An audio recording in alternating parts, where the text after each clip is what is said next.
जसरापुर की ढाणी चबरवाला में हनुमानाराम चौधरी व चावली देवी की प्रतिमा का अनावरण खितड़ी उपखंड के जसरापुर की ढाणी चबरवाला में शनिवार को समाजसेवी हनुमानाराम चौधरी एवं चावली देवी की प्रतिमा का श्रद्धापूर्वक अनावरण किया गया। कार्यक्रम में मुख्य अतिथि के रूप में ब्रजेंद्र ओला मौजूद रहे।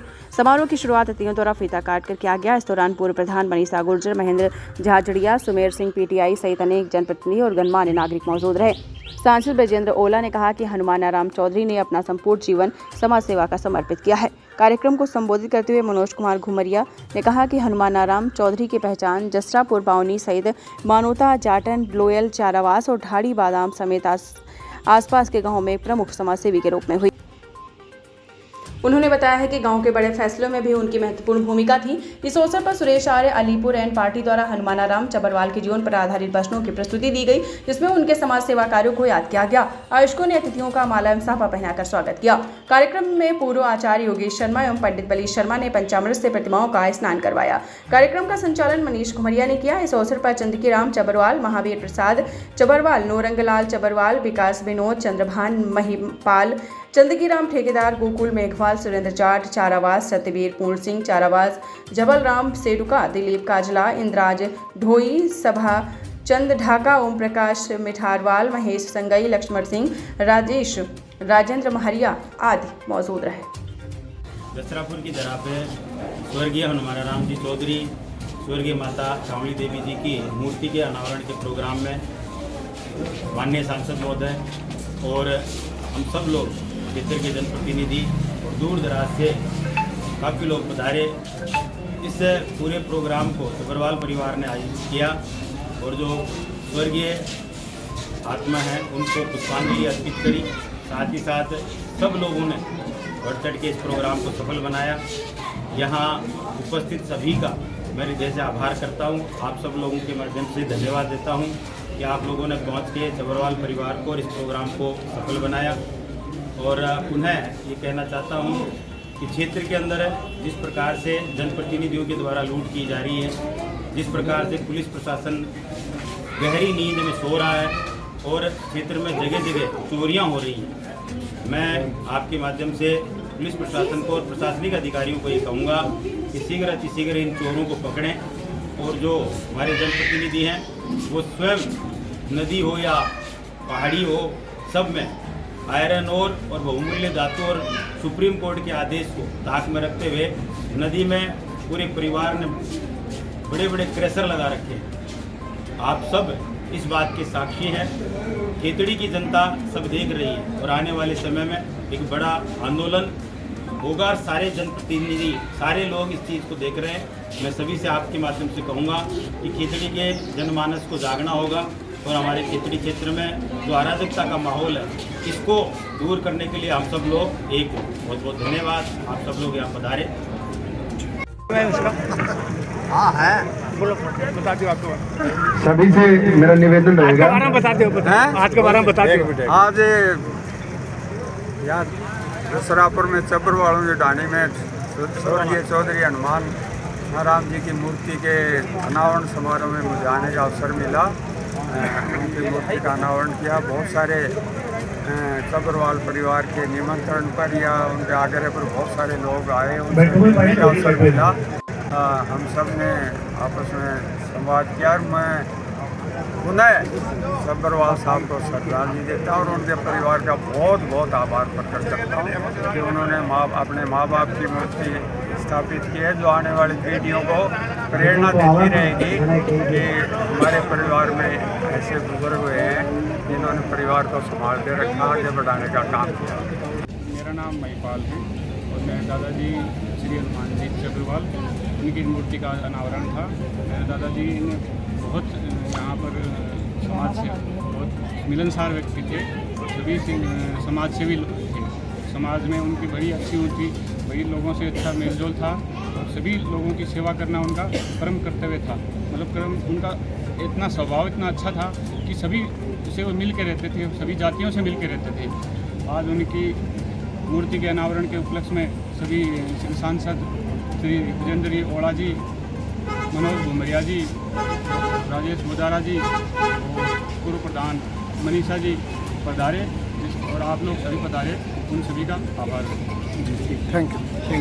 हम सब लोगों को ये सौभाग्य प्राप्त हुआ कि आज पूरे जसरापुर बामुन्नी के साथ साथ दूर दराज के क्षेत्र से हमारे बीच में जनप्रतिनिधियों के साथ साथ गणमान्य व्यक्ति जिन्होंने अपने इस कड़ाके की गर्मी के अंदर समय निकाल के पहुंचे हैं, तो हम सब के मन में एक भाव है कि पूरे चबरवाल परिवार के साथ साथ हनुमाना प्रसाद जी को श्रद्धा सुमन अर्पित करने के लिए हम सभी लोग उपस्थित हुए।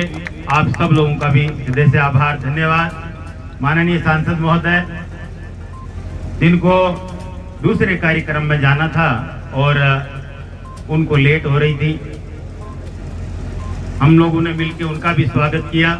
मेरी बहन मनीषा जी, उनका भी स्वागत किया और साथ ही इस मंच की शोभा बढ़ा रहे हैं हमारे बीच में सूरजगढ़ से राजेश जी प्रधान और विपिन जी युवा साथी हैं, सदैव हमारे साथ रहते हैं। मंच के ऊपर विराजित नौरंगपुरा सरपंच साहब और हमारे पूर्व सरपंच साहब हनुमान जी, करणी सेना के अध्यक्ष भाई सुरेंद्र सिंह जी फौजी, सम्मानित सारे सदस्यगण, जसरापुर के स्थल के महाराज पधारे हुए हैं। मैं सभी उपस्थित साथियों का स्वागत भी करता हूं, युवा साथियों का भी। आप सब मेरे स्वभाव से वाकिफ हैं और अच्छे से मुझे जानते हैं। प्रोग्राम की शोभा और आने वाले अतिथियों का मान सम्मान मेरे दिल में रहता है, हृदय में रहता है। लेकिन एक बात आप ये भी जानते हैं कि मेरे लिए मेरा कार्यकर्ता और मेरी ये जनता सर्वोपरि है। मैं आपके आदेश की अवहेलना नहीं कर सकता। जैसे ही मैं 8 बजे निकल गया पूर्णा से, जसरापुर से फोन आया कि जब तक हम नहीं कहें तब तक आगे मत बढ़ना। मेरी क्या मजाल है, मैं आगे बढ़ जाऊं? बताओ आप। आपका प्रेम ही है। मेरा मानना है कि राजनीति में जब तक आप मुझे प्यार करेंगे मैं रहूंगा, नहीं तो उस दिन अलविदा कह दूंगा कि साहब अब मेरे बस की बात नहीं है। और यही भाव है जो हमेशा आप लोगों के लिए 24 घंटे मनोज घुमरिया तैयार रहता है। मेरे अंदर जो शक्ति है, मेरे अंदर जो भाव है, ये सब आपका दिया हुआ है। और इस प्रेम को सदैव बनाए रखना। सबसे बड़ी चीज इच्छा शक्ति होती है, और इच्छा शक्ति और नियत, दोनों में कोई खोट नहीं है। नियत भी साफ है और इच्छा शक्ति प्रबल है कि जसरापुरी नहीं पूरे खेतड़ी क्षेत्र का विकास इतना शानदार हो कि स्वर्णिम अक्षरों में लिखा जाए। और आपको विश्वास के साथ कहना चाहता हूं, आज हनुमाना राम जी की पावन धरा इस जयंती के ऊपर, इनकी मूर्ति अनावरण के कार्यक्रम के ऊपर, कि आप लोगों का आशीर्वाद रहा तो एक दिन वो आएगा और वो दिन दूर भी नहीं है। और आप स्वयं देखेंगे कि आपके मुख से खुद कहलवा दूंगा कि एक राजनेता के द्वारा इस प्रकार से काम होते हैं, इस तरह से जनता के दुख और दर्द को बांटा जाता है। हम चाहे कितनी भी बड़ी बड़ी बातें करें, सबसे बड़ी बात यही है कि आज अगर कोई गरीब व्यक्ति भूखा है, उसकी आंखों में आंसू है और उसके समय पर अगर आंसू नहीं पूछे गए, उसके दुख को दूर नहीं किया गया, तो हमारी सेवा अधूरी है। हम सच्चे राजनेता नहीं है। मेरा सबसे पहला काम यही है, उठ सवेरे आपका व्यक्तिगत क्या दर्द है, आपकी क्या समस्या है, और समस्या के समाधान के लिए 24 घंटे मनोज घुमरिया तत्पर रहता है। चाहे आप रात को याद कर लो, चाहे सवेरे याद कर लो, चाहे शाम को याद कर लो। खुद हमारे वयोवृद्ध पूर्व प्रधान साहब हनुमान जी ने कहा कि मेरे मुख से किसी की बुराई नहीं निकलती। मेरा ये भाव है कि मैं किसी के लिए अच्छा नहीं कह सकता तो बुरा भी क्यों कहूं। और इसी भाव को मैं सदैव जिंदा रखता हूं कि परमात्मा सबको आशीर्वाद दे और उस भाई को सबसे ज्यादा आशीर्वाद दे जो मेरी भी बुराई करता है। और इसी भाव के साथ आप लोगों के बीच में सदा रहता हूं। मेरा ये मानना है कि जनता से वादे करो तो पूरे करो। अब साहब, हमने तो आपके बीच में थोड़े दिन पहले चुनाव हुए एमपी के, तो साहब के लिए भी झोली करके भीख मांगी और आप लोगों ने इतना बड़ा आशीर्वाद दिया जिसमें कोई कमी नहीं छोड़ी। इसका इतिहास आप जानते हो कि खेतड़ी के अंदर एमपी के चुनाव के अंदर क्या रहता है।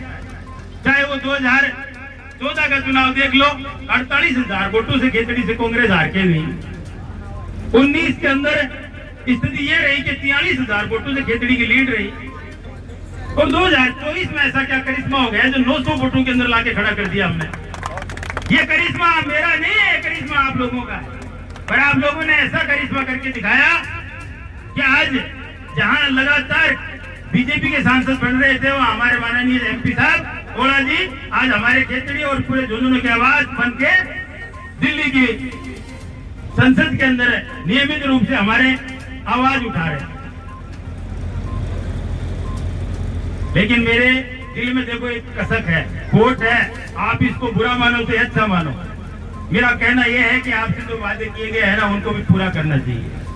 अगर गलत कह रहा हूं तो मुझे आप टोक सकते हो। कई भाई मुझे ये कहते हैं कि 2 किलोमीटर का रोड का टुकड़ा नहीं बनवा सकते, हमारे यहाँ एक ट्यूबवेल नहीं करा सकते। अभी अभी मेरा भाई रविंद्र कह रहा है कि जसरापुर के अंदर लोग बखान करते हैं कि इतने रुपए की परियोजना बन गई पानी की और इतने रुपए खर्च हो गए, लेकिन स्थिति मेरे से छुपी नहीं हुई। आज भी मैं देखता हूँ किस प्रकार से पानी के लिए जसरापुर की जनता त्राय त्राय कर रही है। ये चीजें साहब अपने से स्वीकार नहीं होती। या तो आपका काम ही करेंगे या राजनीति से सदा आउट हो जाएंगे। इसके लिए आप कभी भी मन में गलानी मत करना। मनोज घुमरिया तो जो कहेगा वो करेगा, चाहे अपनी जेब से कोई व्हीकल उधार लेके लाके करना पड़े, लेकिन मनोज घुमरिया जो कहते हो वो काम करेगा।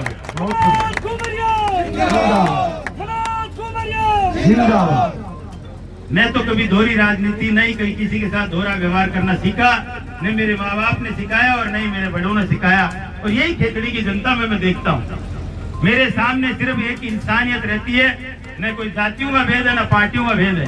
इस पूरे पंडाल के अंदर बीजेपी, कांग्रेस और अन्य जाति, अन्य पार्टियों के लोग सब बैठे, लेकिन आपका जो भाव है वो चबरवाल परिवार के साथ साथ मेरे ऊपर भी आपका पूरा आशीर्वाद है। इसे मैं दिल से जानता हूँ और दिल से मानता हूँ। इसी कड़ाके की धूप में आप बैठे हैं और एक छोटे से बुलाव के साथ आप उपस्थित होते हैं।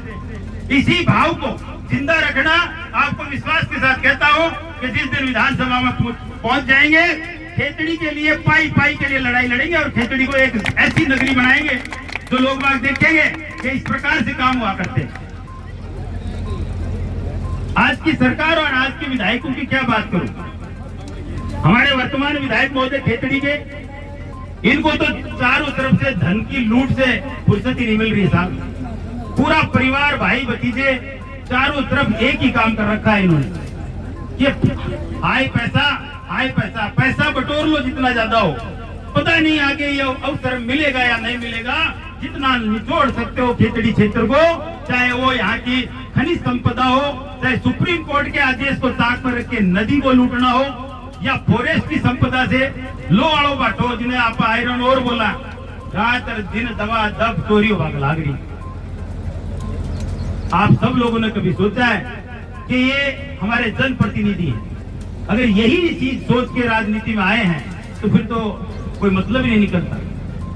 ये इन चीजों को अगर आपने अपने हृदय में बिठा लिया, अपने मन मंदिर में बिठा लिया कि ऐसे जनप्रतिनिधियों के साथ आपको क्या करना है, तो खेतड़ी को एक दिन बहुत स्वर्णिम भविष्य होगा। और आप अगर भावनाओं में बहेंगे कि यार मेरी तो जाति है और मेरी तो पार्टी है, तो आप लोग मालिक भी कोई गुना कि कोई बार बार ये प्रयास कौन करे वो जो प्रयास मैं आपके लिए कर रहा हूं।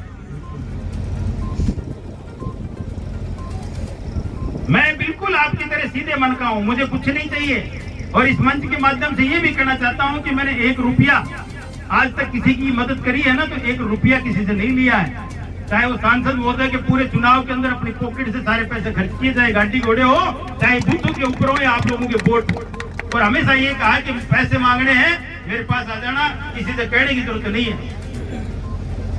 आप सब लोगों से मेरी यही प्रार्थना है कि इस आशीर्वाद को निरंतर बनाए रखें। यहाँ लूट खसोट की गवर्नमेंट चल रही है और इन सब चीजों को एक ही जवाब है आपकी तरफ से। आने वाले हर चुनाव के अंदर आपकी एकजुटता, उस चुनाव को जीतकर इनको जवाब मिलेगा। और आप सब लोगों से आज एक और बात कहना चाहता हूं, मनोज घुमरिया आपके आशीर्वाद का भूखा है। मेरी पार्टी आप हो, मुझे कोई पार्टी की आवश्यकता नहीं है। मेरी पार्टी जसरापुर खेतड़ी की जनता है, ये जनता जनार्दन मनोज घुमरिया की पार्टी है। संघर्ष करो, मनोज घुमरिया तुम संघर्ष करो। हमारे बीच में ऐसे ऐसे लोग बैठे हैं जिन्होंने जी तोड़ मेहनत करी और जो आज एक उम्मीद लेके आए हैं। हर जनप्रतिनिधि का फर्ज बनता है कार्यकर्ताओं की उम्मीदों को, उनकी मांगों को पूरा करे और जायज मांगे। कालोटा के अंदर पिछले दिनों एक ऐसी बात चली कि कालोटा स्कूल जो सीनियर सेकेंडरी है, जर्जर बिल्डिंग होने की वजह से स्कूल कैंसिल हो गई। इंग्लिश मीडियम स्कूल मिलना और वो कैंसिल होना, आप जरा सा दिमाग पर जोर डालो कि कालोटा क्षेत्र के जो बच्चे हैं उस पूरे के पूरे रेवेन्यू विलेज के अंदर आसपास के जो बच्चे हैं वो इंग्लिश मीडियम स्कूल अगर वहां से कैंसिल होकर बिल्डिंग की वजह से दूसरी जगह चली जाए तो उस क्षेत्र के लोगों पे क्या बीतेगा। आज यहाँ पे वो पूरी टीम बैठी है। मैंने कलेक्टर साहब से बात करी, मैंने कहा साहब आप इस स्कूल को यहाँ से नहीं ले जा सकते, ये सरस्वती के पास की स्कूल है और यहीं रहेगी। कलेक्टर साहब का आदेश था कि साहब हम जर्जर बिल्डिंग है इसको गिरवाएंगे और स्कूल चलानी है तो बिल्डिंग बना के दो। आज कालोटा वासियों को सबसे पूछ के देखो आप, हमने मिलकर ये कहा ये नींव मैं रखूंगा, एक कमरा मैं बना के दूंगा, एक कमरा आप जन सहयोग से बनाओ, लेकिन स्कूल को नहीं जाने देंगे हम। आज वही टीम एक उम्मीद के साथ यहाँ मौजूद है। मैंने सब चीजें आपके सामने कही हैं, किसी के पीठ पीछे कोई बात नहीं करता, लेकिन ये जरूरी है कि आपसे किए गए वादे कोई आदमी पूरा नहीं करता तो मनोज घुमरिया तो उसके साथ नहीं है। साथ जनता जनार्दन के साथ हमेशा खड़ा हूं, आपके साथ हमेशा खड़ा हूं और आपको कभी नहीं छोड़ सकता। हाँ, जिस दिन आपका मुंह मेरे से मुड़ जाएगा उस दिन मैं राजनीति छोड़ दूं। आप सब लोग यहाँ उपस्थित हुए, पूरे चंबलवार परिवार और इन आयोजनकर्ताओं को मैं जैसा आभार व्यक्त करता हूँ कि आप सब लोगों ने इतना भव्य कार्यक्रम कराया।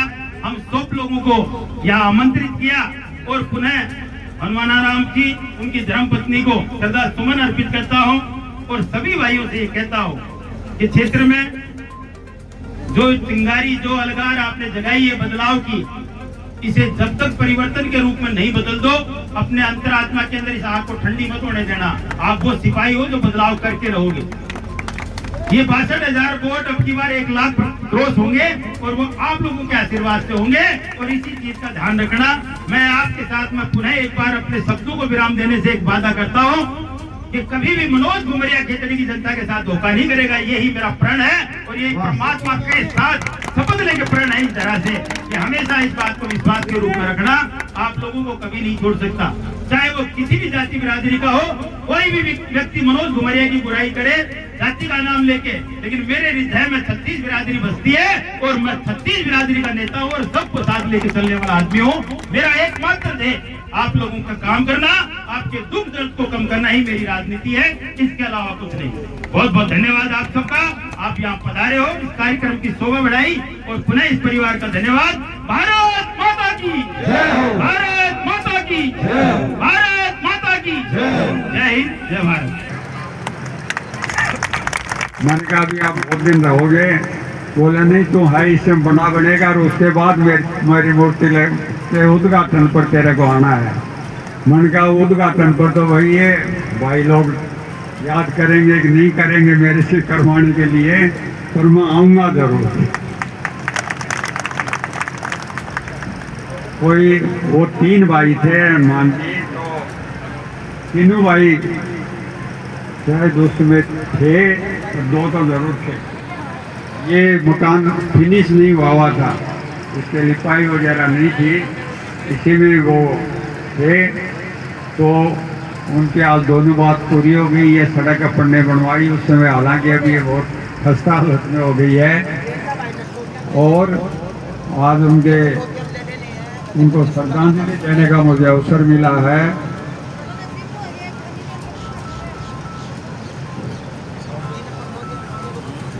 तो मैं अपने आप को बहुत गौरवान्वित महसूस कर रहा हूँ। हमारा राजनीतिक संबंध नहीं था। हनुमान जी मेरे माता जी के ननिहाल के परिवार से थे। ये उनके और भाई बहन तो वहाँ हैं काड़ौता में, और ये अलग ज़मीन लेके यहाँ आके बस गए। तो हमेशा हमारे घर में चाहे कोई शादी ब्याह था, चाहे बात का अवसर था, हनुमान जी ने अपना सामाजिक फर्ज हमेशा निभाया। और मेरे पिताजी यहाँ से चुनाव लड़ते थे, तो मुझे लास्ट वाले चुनाव की याद है, पहले 2 चुनाव की तो याद नहीं है। तो हर चुनाव में बहुत बढ़ चढ़ के हिस्सा लेते थे। उस समय नई सड़कें थी, इतनी नए दूसरी तरह की व्यवस्था थी, पर वो अपनी तरफ से कोई कमी नहीं छोड़ते थे। तो और उसी का परिणाम ये है कि आप सबसे उनका जो मेल मुलाकात था, उसकी वजह से आप सब उनको अपनी श्रद्धांजलि देने के लिए हाजिर हुए। हमारे भजनोपदेशक ने वर्तमान में जो किसानों की स्थिति है, दूसरी स्थिति है, उसके बारे में प्रकाश डाला था कुछ देर पहले। देश में यहाँ के मुखिया जी तो जैसा उन्होंने कहा, कहते हैं किसान तो 25 दिन ही काम करता है, साल में दिन 365 होते हैं, किसान 400 दिन काम करता है, रात को भी काम करता है दिन के अलावा। जब हम सब सोए हुए रहते हैं, पहाड़े की रात होती है, उसमें भी खड़े खड़े वहाँ वो पानत करता है, पानी देता है। और उस राज्य का मुख्यमंत्री ये कहे कि किसान तो 25 दिन काम करता है, ये आप अंदाज़ा लगा सकते हो कि इस डबल इंजन सरकार का किसानों के प्रति क्या सोच है। देश की हालत बहुत खतरनाक है। प्रधानमंत्री जब गुजरात के मुख्यमंत्री थे तब कुछ और बोलते थे, अब कुछ और बोलते थे। उस समय चिदम्बरम साहब फाइनेंस मिनिस्टर थे, और उन्होंने एक बार कहा था कि भाई हमको सोने की खरीद कम करनी चाहिए। तो आप पीछे का उनका भाषण देखना, वो क्या बोल रहे थे। और अभी आपने देखा कि वो भूमिका बांध रहे हैं, पहले लोगों को लाइन में लगाया नोटबंदी करके, फिर कोरोना में थाली और ताली बजवाई, और अब कह रहे हैं तेल का उपयोग कम करो, विदेश मत जाओ, गाड़ियों का पूलिंग करो। और खुद 12,000 करोड़ का प्लेन है, उसमें 10 या 20 आदमी उनके साथ जाते हैं, कितना फ्यूल मरता है, उसमें भरता है, कितना खर्च होता है। यहाँ कह रहे हैं, नाटक कर रहे हैं कि कोई साइकिल पर जा रहा है, कोई कह रहा मैं उसमें जा रहा हूँ। भाई रोज जाओ साइकिल पर, एक दिन फोटो उतरवाने के लिए क्यों जा रहे हो। आज स्थिति ये हो गई है कि किसान पर इतनी मार पड़ने वाली है, जितनी देश को यूरिया चाहिए उसका आधा यूरिया भी देश के पास स्टॉक नहीं है, उसका आधा DAP का तो बहुत कम है। और जब आप फसल बोओगे, सर्दी का टाइम आएगा तो उसकी गर्माहट आपको महसूस होगी। किसान की MSP की बात आती है, कहा इन्होंने अपने चुनाव घोषणा पत्र में कि हम MSP की गारंटी देंगे। 10 बार तो मैंने लोकसभा में उठा दिया, और हमारे लोग बहुत भाई लोग उठाते हैं, कभी कोई आश्वासन नहीं दिया कि हम किसान को MSP की गारंटी देंगे। ये कह रहे थे ये, फिर भी किसान कोई आज इस दुनिया में घाटे का सौदा नहीं करना चाहता। मैंने 20 दिन में या 2 साल में घाटा लगता है तो बंद कर देते हैं। पर ये किसान है जो घाटे का सौदा भी कर रहा है, क्योंकि पीढ़ियों से करता आ रहा है, उससे जुड़ा हुआ है आजीविका से, या उससे जुड़ा हुआ है, उसके आप क्या कहते हैं, उसके स्वाभिमान से, और वो खेती करता है। और उसके लिए ये इनके है, छोटे दुकानदार को इन्होंने ख़त्म कर दिया, दूसरे SC/ST का इनको कोई लेना देना नहीं है, OBC से इनको कोई लेना देना नहीं है। ये चंद उन व्यापारियों का करते हैं जिनको सहयोग करते हैं पूरी तरह से, जो इनका पूरा चुनाव का मैनेजमेंट करते हैं, उनको ये करते हैं। कोई भी इनकी नीतियों के खिलाफ बात करता है तो कहते हैं ये देशद्रोही है। आप देखो अब कितने लोगों ने परीक्षा दी, लाखों लोगों ने दी और पेपर आउट हो गया नीट का। तो विद्यार्थियों के पक्ष में ये नहीं है, युवाओं के पक्ष में ये नहीं है, किसान के पक्ष में नहीं है, आम आदमी के पक्ष में ये नहीं है। और फिर भी कहते हैं साइकिल पर चलो, सोना मत खरीदो। अरे सोना खरीद लाए तो आपने वैसे ही नहीं छोड़ा, मेरे से पहले कोई बता रहे थे कि 3 बोरी में 1 तोला सोना जाता था। आजकल तो 10 ट्रक भर बेच लो कोई 1 तोला सोना नहीं आएगा। ये हालत इन्होंने कर दी है देश की। फिर भी कोई बोले, विपक्ष का नेता बोले तो ये उसकी मजाक उड़ाते हैं, एक झूठ की यूनिवर्सिटी कायम कर रखी है। आप लोगों को सोचना पड़ेगा, आपका भविष्य बहुत अंधकारमय है और युवाओं का उससे भी अंधकारमय है। अगर इस तरह की सरकार काम करती रही प्रदेश और देश में तो आप उसका दर्द है आने वाले 1 साल में आपको 6 महीने में पता चल जाएगा कि देश की क्या इकोनॉमी की हालत हो गई है। जब ये गुजरात के मुख्यमंत्री थे, डॉलर 58 रुपये था। माननीय प्रधानमंत्री जी ने भाषण दिया कि बहुत जल्दी ये मनमोहन सिंह जी की उम्र को पार कर जाएगा डॉलर। उनकी उम्र में तो मनमोहन सिंह जी की उम्र को पार नहीं किया डॉलर ने, पर अब देख लो डॉलर 96 रुपये है। कई देशों में ये स्थिति है कि ठेला भर के ले जाते हैं करेंसी और सब्जी खरीद के लाते हैं। वो हमारे देश की इकोनॉमी का हाल इन्होंने कर दिया। बहुत बढ़ चढ़ के कहते थे हम हमारी 4 बड़ी इकोनॉमी में कहाँ गए वो दावे। क्यों फिर ये कह रहे हो कि खर्चा कम करो, फलानी बात करो, ऑफिस से मत जाओ, घर से काम करो। वैसे ही ऑफिस में बेचारे किसान आम आदमी चक्कर काटते हैं तो कोई मिलता नहीं। अब कह देंगे वर्क फ्रॉम होम है, कहाँ तो उसके होम को ढूंढोगे और कहाँ वर्क को ढूंढोगे। तो इनका मुख्य उद्देश्य ये है, कोई एक वादा इन्होंने पूरा किया नहीं। 2014 में आए तो कहा 2 करोड़ लोगों को रोजगार देंगे, किसान की आय दुगनी कर देंगे, 15 लाख रुपए खाते में आ जाएंगे। मेरा घर है वो बैंक के पोस्ट ऑफिस के पास है। शुरू में जाते थे दादा को कि दादा तेरे 15 लाख रुपए आए ही मोटरसाइकिल दिखा। वो बैंक में जाता तो बैंक वाला कहता कोई तेरे को लोन लेना तो ले ले, 15 रुपये भी नहीं आए तेरे नाम। रोजगार दे दिया 2 करोड़ को, हर साल देने की बात थी वो दे दिया। किसान की आय दोगुनी करी दी, दोगुनी के अलावा करी नहीं, उल्टा किसान कानून ले 3 काले कानून। किसी किसान ने मांग नहीं करी थी। वो तो बुलाओ यूपी हरियाणा और पंजाब वाले किसानों का कि पहली बार इस सरकार को झुकाया। 700 से ज्यादा लोगों ने अपनी कुर्बानी दी, वो इनको वापिस लेने पड़े। वो कसक है इनके मन में कि हमारे को किसानों ने झुकाया, इसलिए किसानों को खत्म करने पर यह आमादा है। ये इस तरह की सरकार दोनों जगह चल रही है। आपके यहाँ हिंदुस्तान के ऊपर था, बहुत सारे लोगों को वहाँ रोजगार मिला, उससे बहबूदी आई। और जो फिरे हैं वो घूम रहे हैं ना हमारे भाई बच्चे, जीन पहने हुए, ब्रांडेड शर्ट पहने हुए, ये उनके माँ बाप की वो तो कमाई थी, उसी की देन है। आज उसको बंद कर दिया। रेलवे लाइन थी आपके बावला से खेतरी तक, उसको उखाड़ दिया।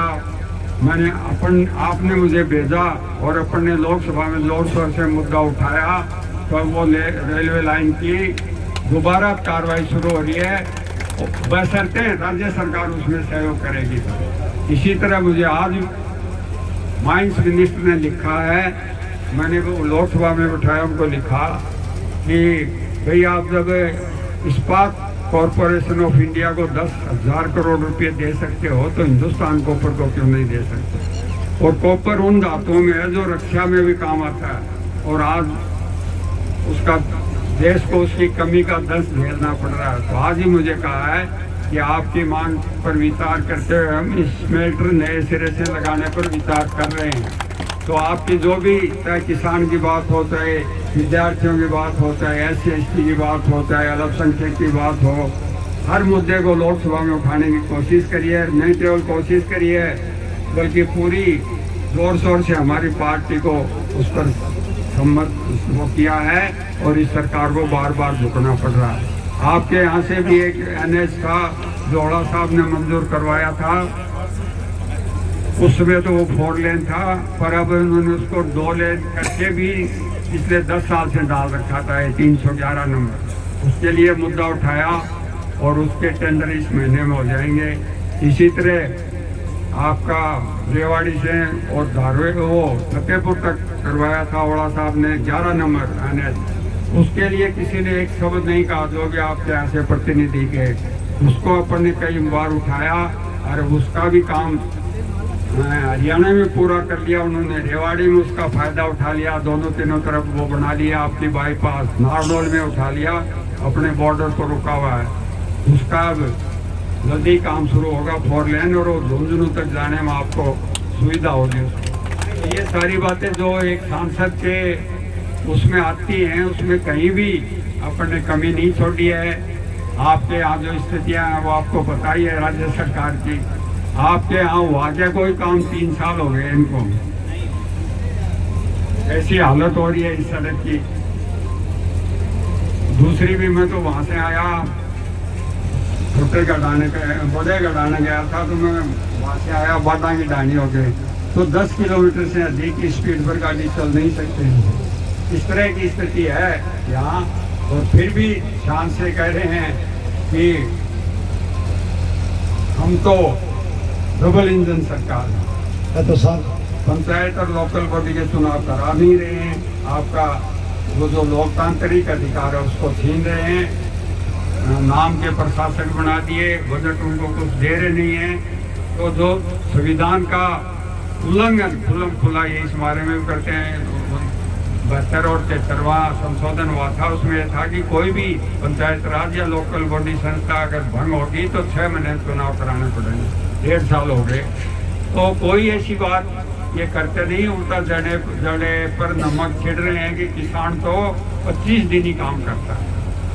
आप मैं समझता हूँ यहाँ बैठे इसमें 95% किसान हो गए, कोई भी जाति के होंगे पर हैं किसान सब।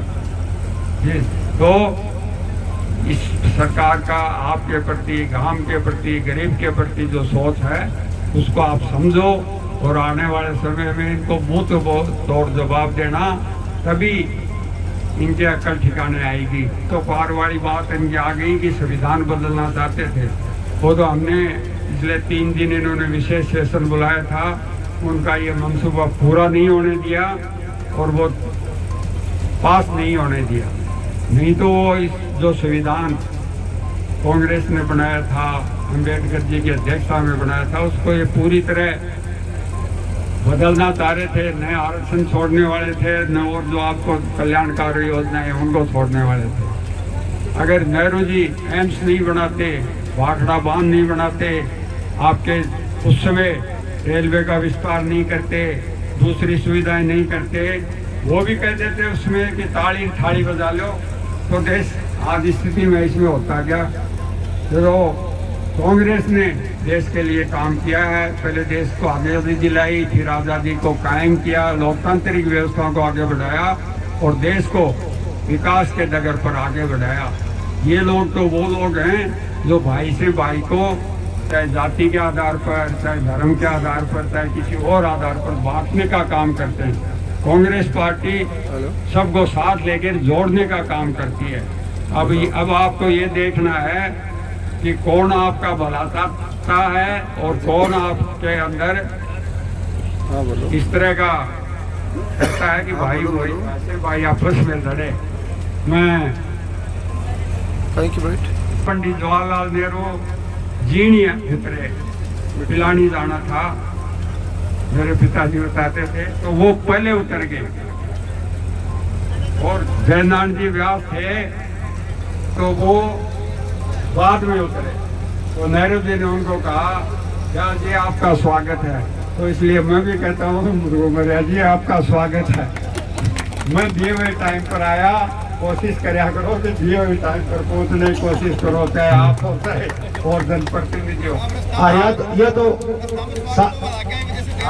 साहब विजेंद्र जी ने बता रहे हैं कि 10 किलोमीटर तो सड़क फुटकड़ी है, नहीं साहब तो 8:15 बजे ही आ जाता है। नहीं, हम अपने आप नहीं चले, लेकिन इनसे पूछा तो बोला 10 मिनट बाद चल जाना। पता किसे पूछा सुमेर जी, नाम बताओ साहब जी का। साहब दसरापुर का मालिक आपत्ति जनाई तो आवा।